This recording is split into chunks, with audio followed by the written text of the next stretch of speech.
The railroads and New Orleans. Railroads have been driving the U.S. economy since the 1820s, carrying both people and freight.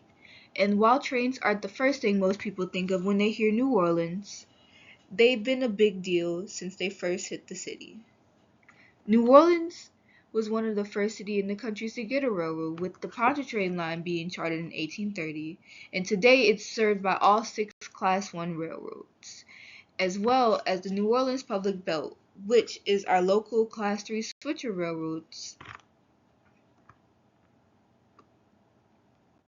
Back in the 1830s, New Orleans was already an economic hub because of sugar and cotton, but canals in the east were threatening that status. As early as 1825, there was talk about building a rail line to Lake Pontchartrain, and by 1830, the Pontchartrain Railroad Company was official. At first, there were no locomotives, so passengers rode in horse-drawn rail cars. The first steam locomotive showed up in 1832 and made its debut pulling 12 cars from Elysian Fields to Millenburg. Then came the New Orleans and Carrollton Railroad in 1835, using British-built steam locomotives. A ride cost 25 cents, and the Daily Bee praised its beautiful route that was ideal for Sunday strolls. Another big idea was New Orleans and Nashville Railroad, which was meant to connect the city to the rest of the South. It failed due to lack of support from Mississippi and other southern states, which is a recurring theme in this. By the 1850s, the economy in New Orleans had exploded thanks to chattel slavery, making cotton, sugar, and other goods be produced in high quantities. The population of New Orleans had increased by 44.9%, and with our rivals in New York already having an advantageous route to California from Panama, it was time to look out west. At first, trying to gather support, New Orleans instead got support for a risky transit venture across the Isthmus of Tehuantepec, but it fell apart due to tensions because of the Mexican-American War that had only occurred 2 years prior. Eventually, attention turned to the Southern Pacific.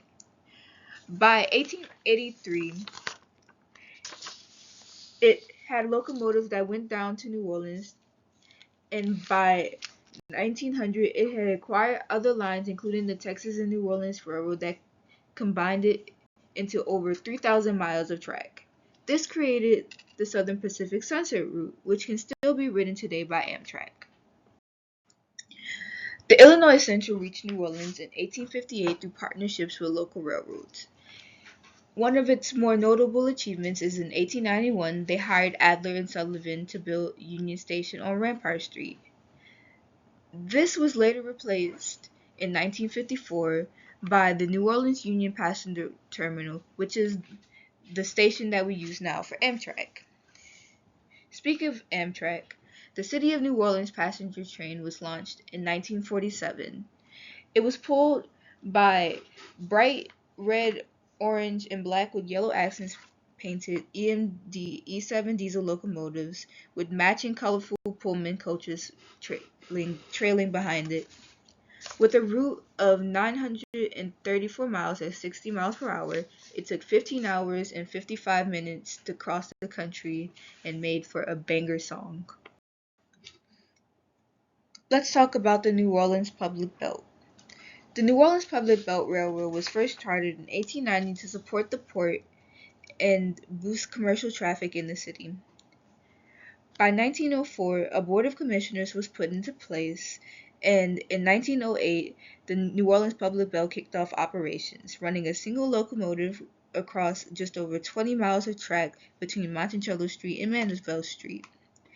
Through the 1920s, the system expanded with new interchanges, yards, and its own engine terminal. The Huey P. Long Bridge came along in the 1930s, and by 1937, the belt introduced its first diesel locomotives from the Baldwin Locomotive Works. Over the years, the line kept growing, laying down more track, upgrading its infrastructure, and carving out its place as a key freight mover in the region. In conclusion, railroads helped New Orleans become a trade hub. Even now, the port handles over 450 intermodal trains a year, with 34% of its cargo being moved by rail. It brings in 100 million annually and supports 1 in 5 jobs in the city.